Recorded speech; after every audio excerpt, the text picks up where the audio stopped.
A few days ago I was gifted a whole lot of beautiful, very ripe bananas, so I thought I would share this recipe with you today. Years ago, before I opened my cafe, I wanted to offer the best banana bread I could, so I researched and I tried quite a few different recipes, and this banana bread recipe was by far my favourite. And it quickly became a customer favourite as well. Every week for 4 years I would bake 12 loaves of this banana bread. My favourite way of eating it is toasted with salted butter or honey butter. And a really big shout out and thanks to Tyler Florence from the Food Network, because this is his recipe and this is how I do it. You'll need 170 grams of melted butter cooled to room temperature. Take the butter and place it into a small pot over a low heat until it is all melted, and then set it aside to cool. The next thing I do is to finely chop up some pecan nuts and set them aside. You can use any nut you like. I've used walnuts in the past, and if you don't like nuts, just leave them out. Many times I've made this recipe without the addition of nuts, but the pecans really do taste good. And I have a new piece of kitchen equipment. Well, it's secondhand, but it's new to me, and it's pretty old. I think it's about as old as I am. A good banana bread must use overripe bananas. That is a must. So those bananas that are mushy, black on the outside, and no longer pleasant to eat as a fruit make the best banana bread.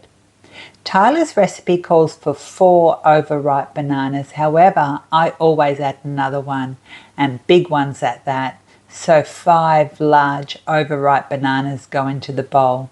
Then add 1 cup of sugar. And this step, I think, is the secret to this amazing banana bread, and that is a banana cream is made from the bananas and sugar.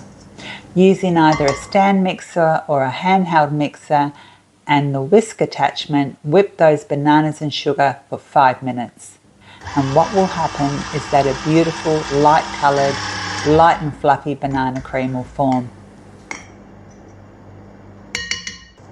Then add 2 large eggs, 1 teaspoon of vanilla extract, and the cooled melted butter.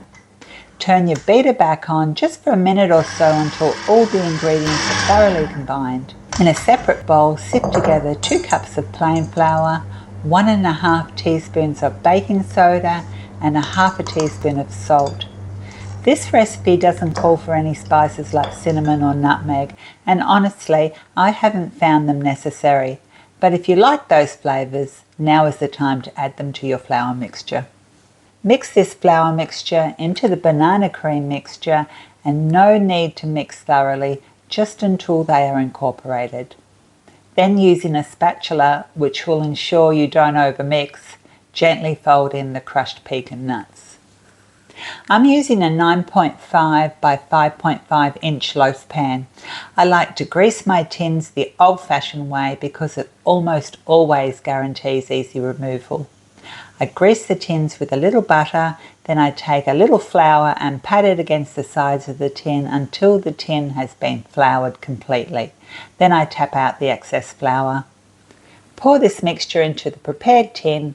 Give the pan a good tap on the counter to get any bubbles out. Place it in a preheated oven of 170 degrees Celsius fan forced for between 60 to 75 minutes.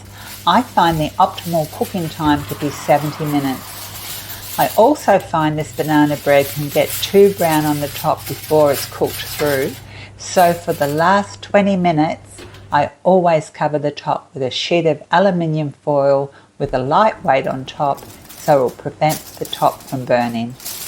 After 70 minutes, remove it from the oven and let it cool for about 10 minutes or until the pan is cool to touch, and it should come out really easy. Today I made 3 loaves and it freezes beautifully. It also translates wonderfully to gluten-free. If you are making a gluten-free version, replace the plain flour with 2 cups of gluten-free flour and 1 tablespoon of psyllium husk powder or 3 tablespoons of psyllium husk flakes. I love eating this with honey butter, and it is so simple to make. Take 125 grams of unsalted softened butter, then add 2 tablespoons of your favourite honey, 1 tablespoon of icing sugar and 1/4 teaspoon of salt, and then mix these ingredients well. You may like to add more salt, so taste and adjust. And that's honey butter. It will last a couple of weeks in your fridge, and it is so delicious spread on top of the toasted banana bread. Thank you so much for your support and watching this video. I hope you try this recipe. See you again soon.